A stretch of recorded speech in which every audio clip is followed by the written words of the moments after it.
Take two. Okay. Can somebody turn the air conditioning down a little? Are you cold? Are you I don't think about those things. I'm I like, don't have my self-care like that. Tootsies It's are a good idea. Frozinating right now. I really hope you use that. Please do. Please. Baggage. Baggage. Emotional and literal baggage. With Jay and Mark Duplass.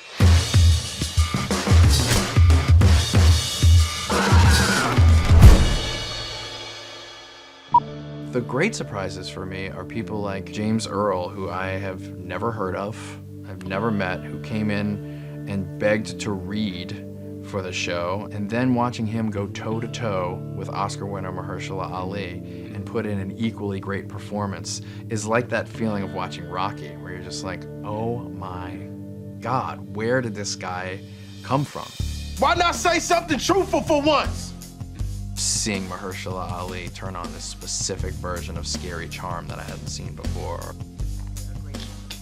After Mahershala won his Oscar, he came into our dumpy little office and he had a meeting with us. There were like tons of people running around because we don't have offices in our office. We were just sitting on the couch. And I wrote a messy draft of a script in a night and sent it to him, and he said, I'll do it. And then we said, oh shit, now we have to make it good. And then we turned to each other and we're like, I hope we can really pull that off, believe it or not. In the episode called The Woman in the Wall, it becomes clear very quickly that she has a chronic medical situation. Who thinks she's talking to another woman living inside of the wall. You made me feel like this happened to me because I was weak. That feeling you have at day 12 of a cold. And you're like, am I a weak person? I am strong.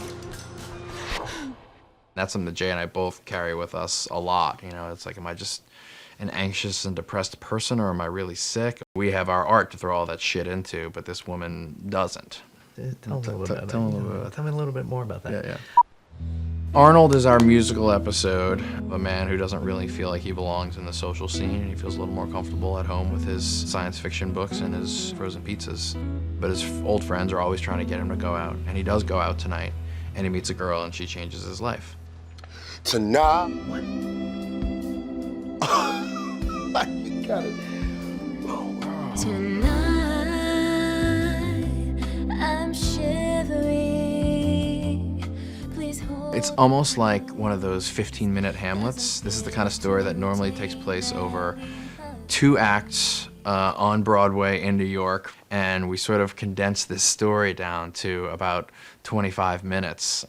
Something that I've come to identify in a lot of our work, which is, it's sweet without being saccharine. A cynicism of having lived and a sharp focus, but you haven't lost your sweetness through all of that.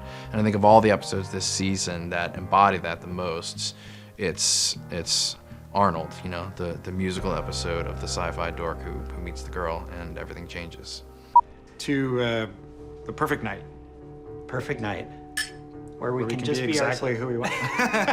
Jinx. Oh my God. So, there's an episode called Hungry that was me stretching the furthest I've ever stretched. I think I'm ready now. Okay, Dan. Okay.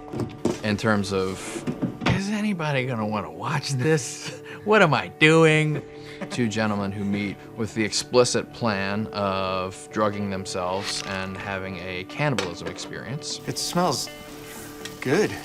I know, right? I wasn't expecting that. Having a nice time in a hotel And room. if you want to snack on your best friend's penis, you should be able to do that without the police barging in and telling you what to do. And I firmly believe that now. I didn't know it until I wrote the episode. I support that. I did not support it originally. They were willing to do it. That was really what it came down to. Please, plug me in. With an extension cord? I wrote an episode for my wife, Katie Aselton. It was, You know her?